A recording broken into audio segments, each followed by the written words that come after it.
Howdy. Fast food companies practically invented corporate scandals. I don't care about the children. I just care about their parents' money. So it's no surprise there have been many times where companies like McDonald's, Burger King, and Subway have gotten into hot fire. From mystery horse meat to $3 million coffee lawsuits, let's see what bizarre scandals ensue. Let's check out the 10 biggest fast food scandals. And as always, as long as you're not hurting anyone, I welcome your opinion. Agree or disagree? I disagree. Feel free to leave your opinion in the comments. Anyway, let's begin. Number 10. The McDonald's $3 million coffee lawsuit. You might have heard of this boiling coffee lawsuit before, but I believe hearsay has skewed the reality of the case quite a lot. This story is the most widely misunderstood story in America. Essentially, a woman sued McDonald's way back in 1992 because the coffee she spilled was too hot. Now, on the surface, this may just sound like your average money-hungry customer going, I demand to talk to the manager. This minor annoyance has caused me irreversible psychological damage. Give me money. Now! But actually, there's a bit more to the story. What you might not have heard is that Stella, the 79-year-old widow, didn't just ruin her pants. She suffered third-degree burns over 16% of her body. I screamed, not realizing I was burned that bad. I knew I was in terrible pain. It may just be spilled coffee, but she was in hospital for a week afterwards and was required to have medical attention for 2 years after. Even skin grafting was required. Oh no! Oh yes, and it wasn't until McDonald's failed to reimburse her $10,000 medical bills that she actually sued. McDonald's offered for her medical bills $800. I don't know, $800 whole dollars. Maybe the multi-billion-dollar international conglomerate is getting a bit too generous there. And what was McDonald's excuse in court for their coffee being this hot? They said if it's not served at temperatures so searingly hot that it causes third-degree burns, that it wouldn't taste as good. It was an industrial standard based on the maximum extraction of the flavor and the maximum holding temperature. I mean, it's not like anyone's ever actually, I don't know, spilled takeaway coffee. No, that never happens. In fact, it was reported that 700 other people had already complained to McDonald's about injuries from coffee served around 85 degrees Celsius. I was not in it for the money. I was in it because I wanted to bring the temperature down so that other people will not go through the same thing I did. As a result of all these facts, Stella's family won the case. And due to all the injuries the coffee had caused, all McDonald's coffee around the world was lowered in temperature by 10 degrees Celsius. So, a still very hot but less scalding 75 degrees Celsius, or 167 Fahrenheit. Oh, I only hope people can still enjoy their mediocre burnt McDonald's coffee when a better coffee place isn't nearby.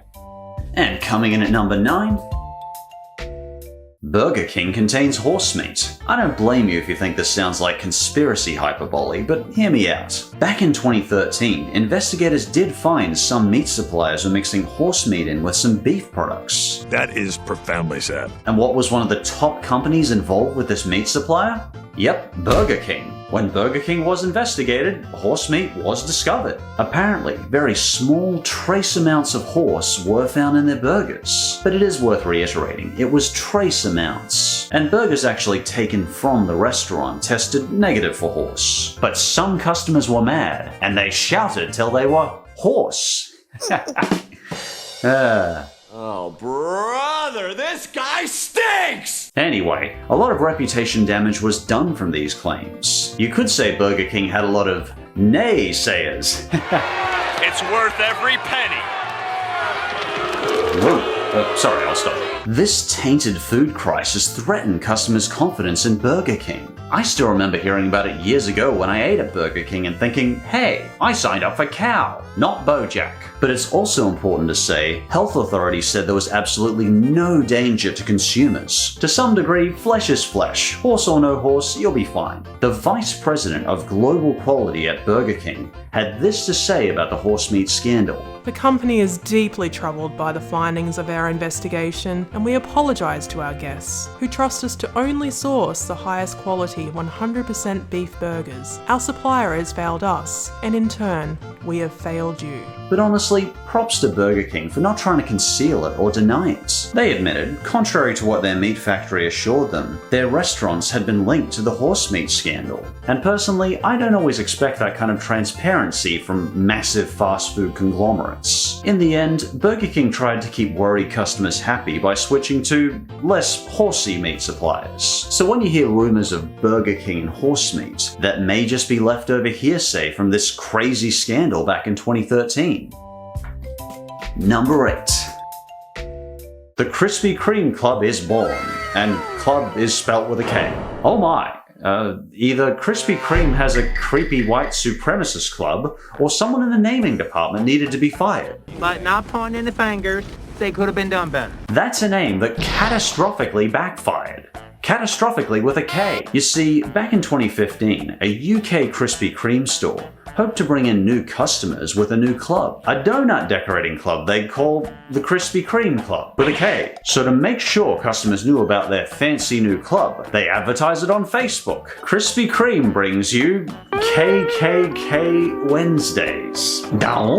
But the intention was innocent enough. KKK Wednesdays were intended to be a series of planned events for children during a week-long break from school, such as donut decorating. When fans politely pointed out that the club shared a name with the Ku Klux, the store immediately ended the promotion. Can you make a beeping noise when you back up like that? But, how did no one in advertising notice that? When The Guardian directly asked Krispy Kreme about the promotion, a spokeswoman for Krispy Kreme said, Krispy Kreme apologises unreservedly for the inappropriate name of a customer promotion at one of our stores. Sorry. An unintentional mistake, but jeepers, that's one whopper of a mistake.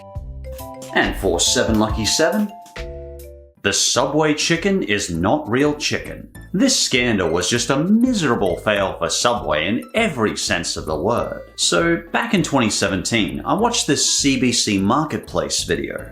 And in this video, CBC looked at the DNA analysis of various different fast food chicken sandwiches, ranging from McDonald's, Subway, Wendy's, and Tim Hortons, my dad's favorite restaurant. They also did a blind taste test on all these chickens to see which chickens customers prefer the taste of. And, well, Subway did badly on all accounts in this test. See, visually looks like fabricated. Not only did Subway chicken score lowest on the taste test with all customers, but it turns out their DNA analysis said that Subway chicken had the least amount of chicken in it too, with apparently less than 50% chicken in their chicken strips. This doesn't necessarily make it unsafe or less healthy than the others, it just means it has filler in it that isn't meat. In this case, the chicken strip filler was soy. For months, CBC requested interviews with Subway about their chicken, but they were ignored repeatedly by Subway. We'll come back to that. So, CBC aired their video, and oh boy was Subway furious. Gee, Subway, maybe you shouldn't have ignored Canada's news department for months on end.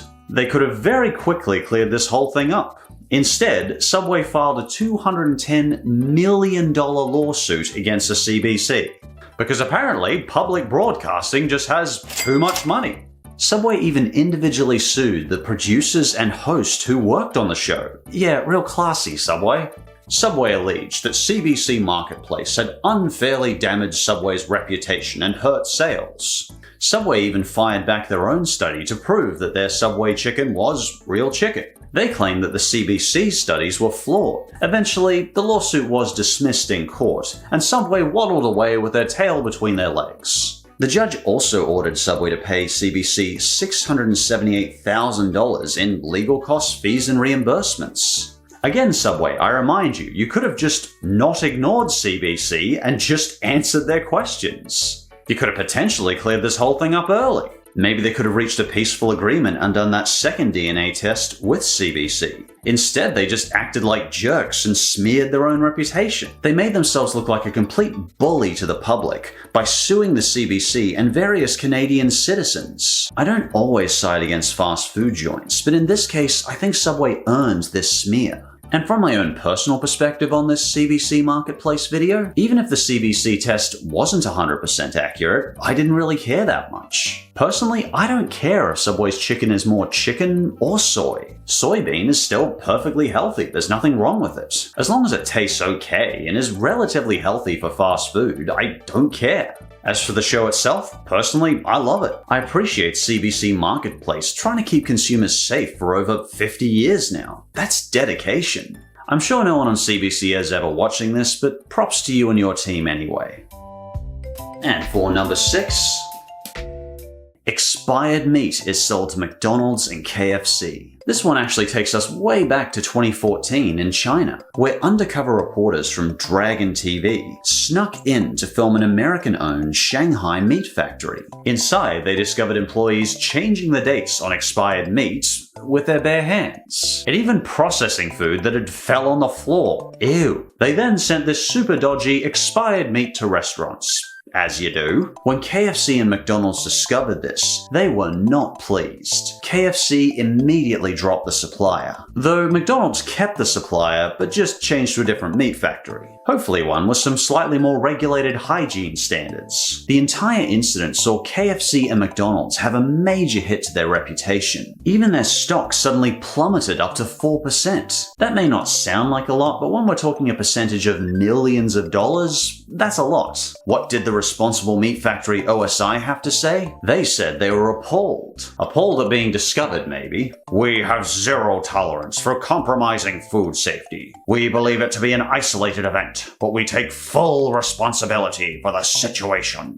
Food regulators in China were furious too and immediately shut down the factory. A similar food safety scandal happened in China way back in 2012 when there was a new strain of bird flu. And of course, other not-so-nice viruses have reportedly originated in China too, according to the National Library of Medicine anyway, which I consider a trusted source. Anyway, in this case, 10 people in China ended up jailed over the incident. Their charges were supplying expired meat to McDonald's and KFC. Apparently, the whole thing happened because of an angry, dissatisfied employee. They saw the terrible things that were happening in the factory and let news reporters know. And lucky for us, they managed to film it and let the world know about this factory's dangerous behavior. I feel like this one ended on a bit of a downer, sorry. How can we improve it?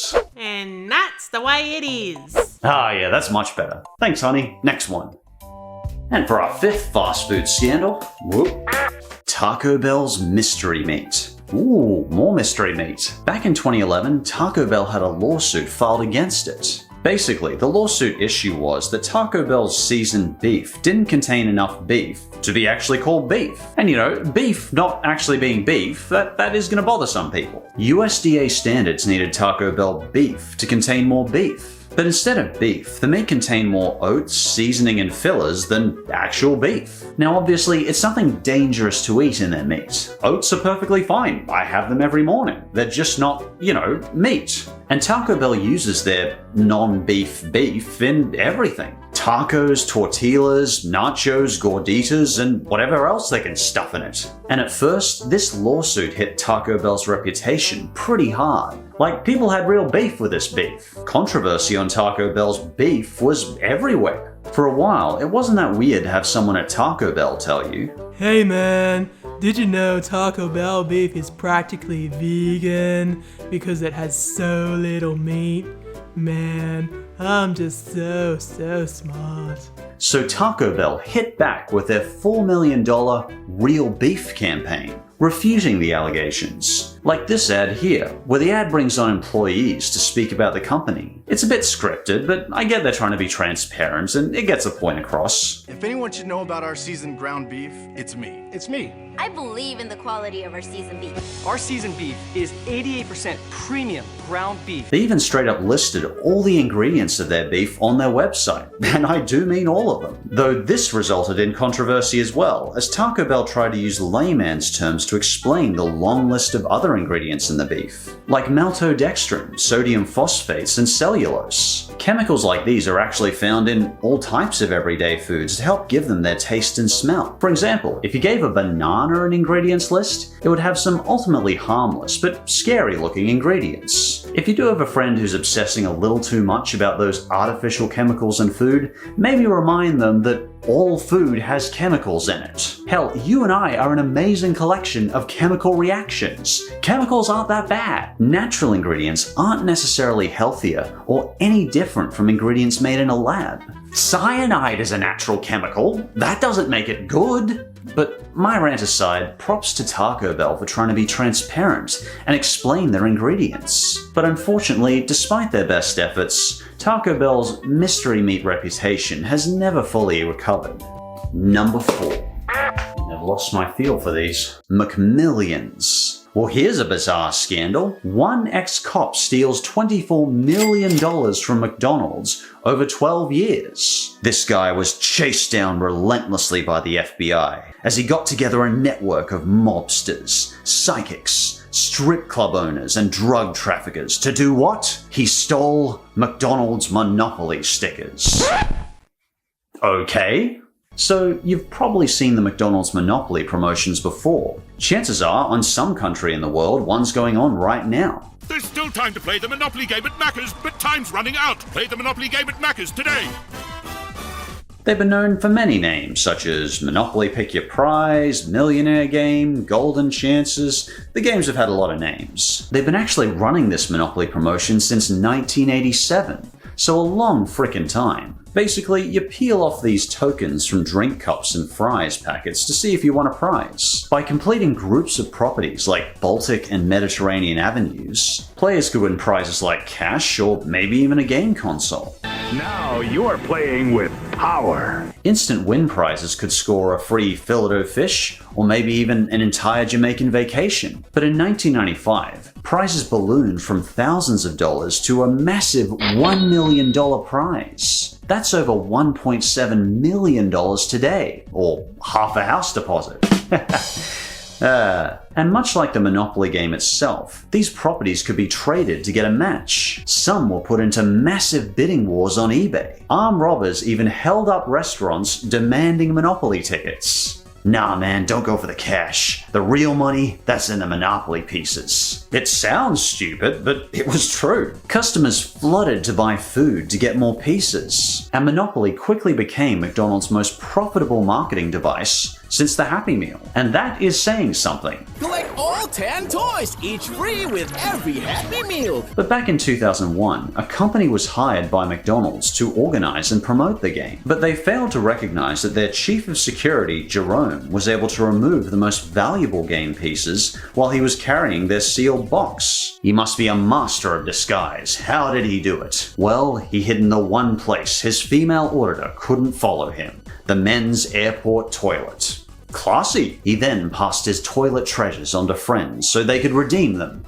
and all share in their toilet profits. But an undercover FBI investigation was underway to discover the conspiracy of who stole the Monopoly game pieces. When the FBI finally tracked Jerome's crime ring down, he justified his long-running multi-million-dollar crime as his reaction to executives rerunning drawers to assure high-level prizes went to United States rather than Canada. Oh, so he was like a modern Robin Hood. He took from the USA and gave to Canada. Hey Josh. What do you mean he took it all for himself? Then why'd he say that?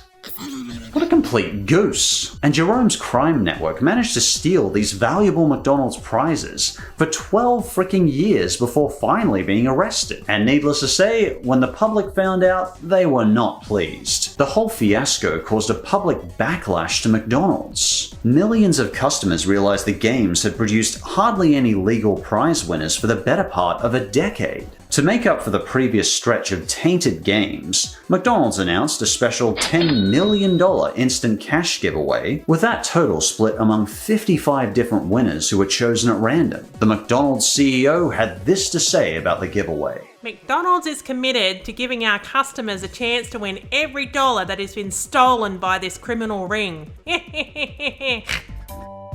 And for number 3...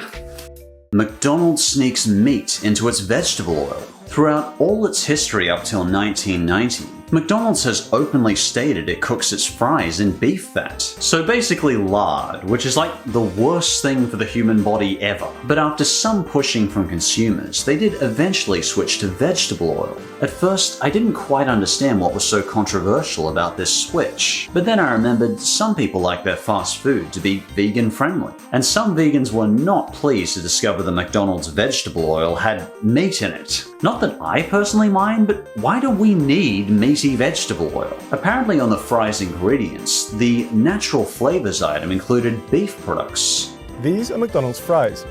And this is everything that's in McDonald's fries. When this was discovered, the company was sued by 3 vegetarians. They avoided meat due to their personal religions, and they weren't pleased. McDonald's countered this by saying it never claimed its fries to be vegetarian, but McDonald's eventually settled the lawsuit by donating $10 million to various Hindu groups, and that seemed to settle things down. It's time to settle. I saw the current offer. The clients make their losses back plus a solid chunk of change. The people ended up satisfied and McDonald's ended up poorer. Happy endings all round. Nice short scandal with a nice simple ending. What's next? And for our second fast food scandal, Subway bread is not bread.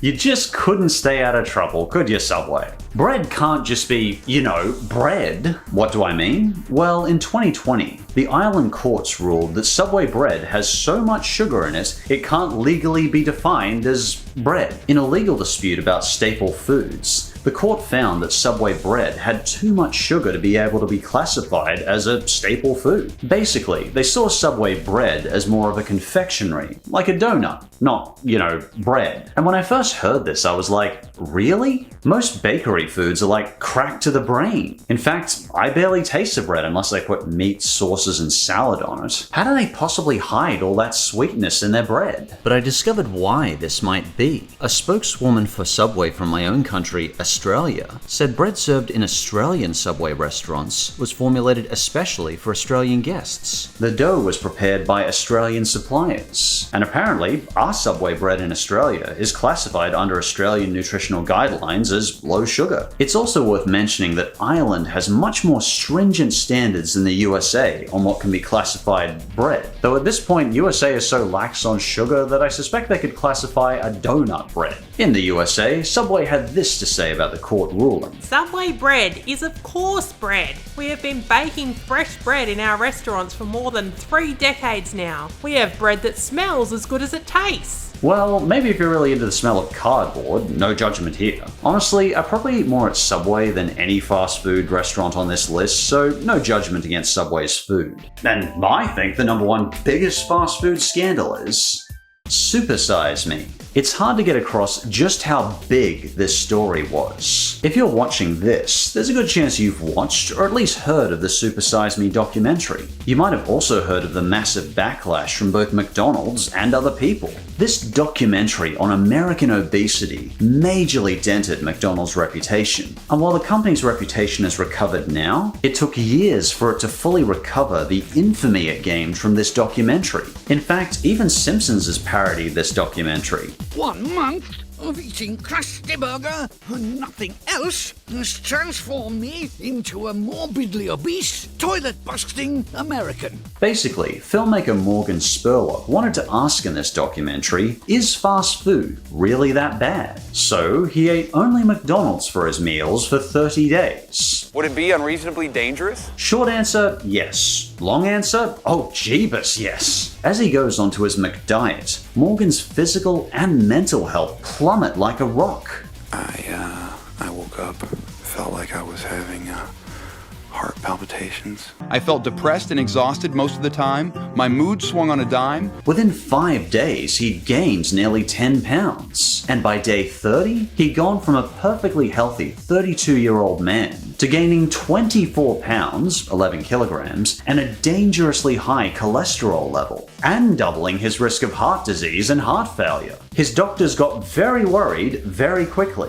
These numbers are absolutely outrageous. The results were pretty disastrous to say the least, and the documentary quickly became synonymous with McDonald's. Both customers and employees were all talking about it, and this affected McDonald's reputation a lot. In fact, Within 6 weeks after the documentary aired, McDonald's permanently discontinued their Supersize option. And that was a long-running option they had had available since 1992. Though McDonald's claimed the reason it had discontinued the Supersize option was because it took employees longer to prepare the Supersize order, because the order was bigger. Yeah, that's how bigger orders work, McDonald's. Bigger orders take longer to prepare. Seriously, Mickey D's, no one will care if you just admit that this documentary put your reputation through the toilet. There were many critics of the documentary, also McDonald's obviously included. McDonald's UK responded by saying that Morgan intentionally ate too many calories and didn't exercise enough. But he did exercise the average 5,000 steps a day or average American walks. McDonald's also made a website where they criticized the film. They advertised, see what we agree with, see what we disagree with. You might have heard McDonald's say, we heard you before. I think this is essentially a nod to the backlash caused by this documentary. Honestly though, props to McDonald's for not pulling out some sort of lawsuit like Subway and trying to silence the critics. I guess they were smarter than that. Even far away in my country, Australia, Supersize Me was a massive success at the box office, and it appears McDonald's saw this as a crisis for their Australian reputation too. After the documentary, I noticed McDonald's in Australia started to advertise more healthy choices. They even launched a Your Questions campaign, first in Canada, then Australia, where they tried to be open and transparent about their ingredients. They even got the late and great Grant Imahara from Mythbusters to look behind the scenes at their nugget manufacturing. And honestly, there was a lot of hate for this campaign, but I personally never minded it. I appreciated McDonald's trying to be more transparent with its customers. Morgan also did a sequel to Supersize Me, where he looked at the health halo effect in advertising.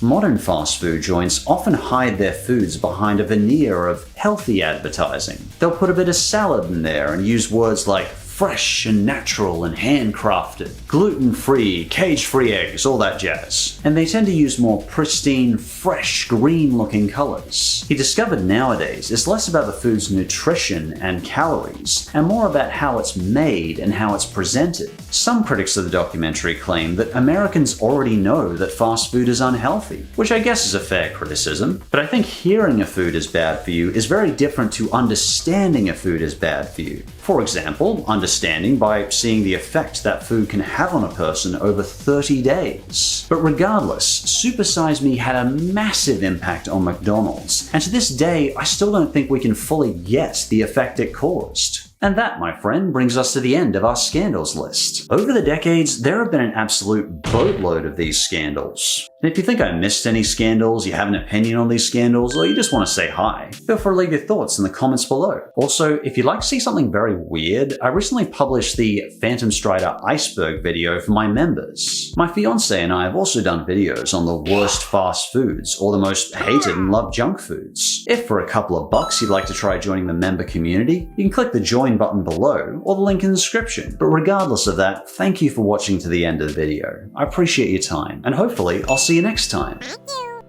And thank you to the channel's members, and a special thank you to the channel's super members, who I'm going to read out the names of in the next few upcoming video credits. These super members include Phoenix Healing, JB Films, Daniel Rigo, Teddy Street, of course, Langdon Alger. Well, it's a pleasure to have Lisa's ex-crush as a member.